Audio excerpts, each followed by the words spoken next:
Hi, my name's Odin and today we are starting our first video in the Plain Language Law series. To start things off, we're going to be looking at the Botany Council and Ombudsman case from 1995. This is a significant case in administrative law relating to the Ombudsman and their powers under New South Wales law, discrepancies between pieces of legislation, and the role of the Supreme Court in potentially limiting the powers of the Ombudsman. So for some background, the Botany Council and the Ombudsman case was an appeal to the Supreme Court of New South Wales. The issues of the case began in 1989, where a proposal was made to Botany Council to establish a touch football competition. In 1992, the council made statements which are incorrect relating to the running of the club and the issues relating to the club being run for profit whilst also being sponsored by the council. As a result, the directors of the football club sought to have this information amended under the powers of the Freedom of Information Act, as it was incorrect and misleading. They requested access to documents which the council held in their possession to help prove their case.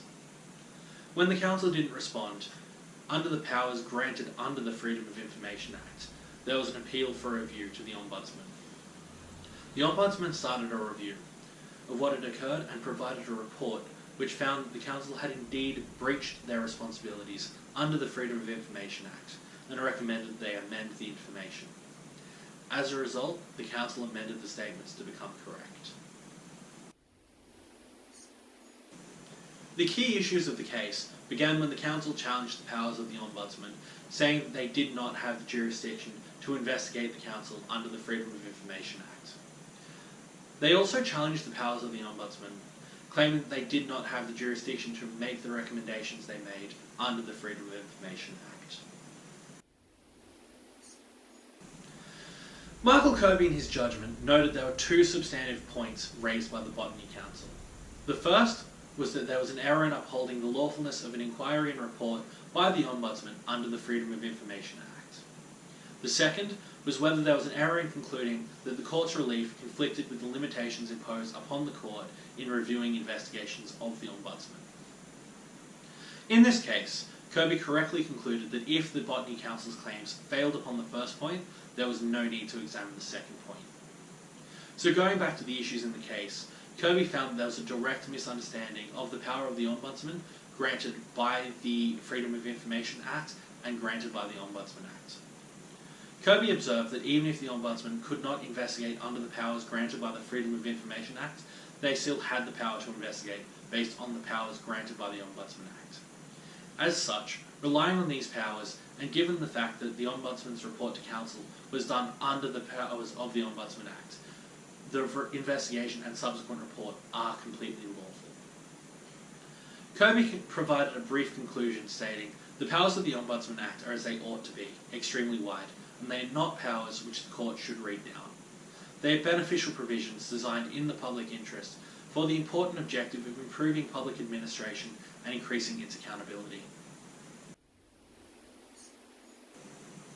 The key administrative law issues that arose out of this case are the powers of the Ombudsman as set out by the Freedom of Information Act and the Ombudsman's Act, and whether or not the Supreme Court should be able to read down the powers of the Ombudsman.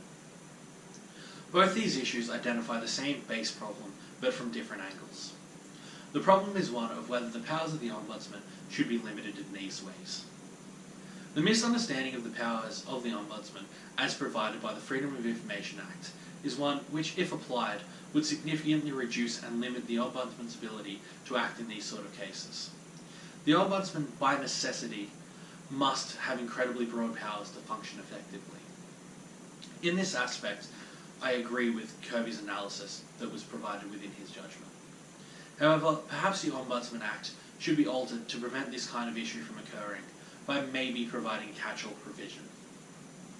As an extension of the idea of the necessity for broad powers, it would be counterproductive for the Supreme Court to be able to read down the powers of the Ombudsman. I don't believe that the Supreme Court should have this power, but it should probably still be within the jurisdiction of the High Court to rule on such matters, but it would still be unwise to limit these powers unnecessarily. Overall, Kirby's judgment was spot on, and he identified the key issues clearly, while thoughtfully applying the law to the issues, and acknowledging the important role the Ombudsman plays in the Australian legal system. In conclusion, this case provides a thoughtful look at the mechanics of the court and how they work in relation to the administrative powers and external dispute mechanisms. It explores the administrative process in a thought-provoking way and provides an interesting look into the powers of the Ombudsman and why they must be so broad. Kirby provides a well-thought-out and succinct judgment in relation to the issues raised in this case and demonstrates a broad view of the legal system as a whole. Now, thank you for viewing this instalment of Plain Language Law. Have a lovely day, and I hope to see you again for the next instalment.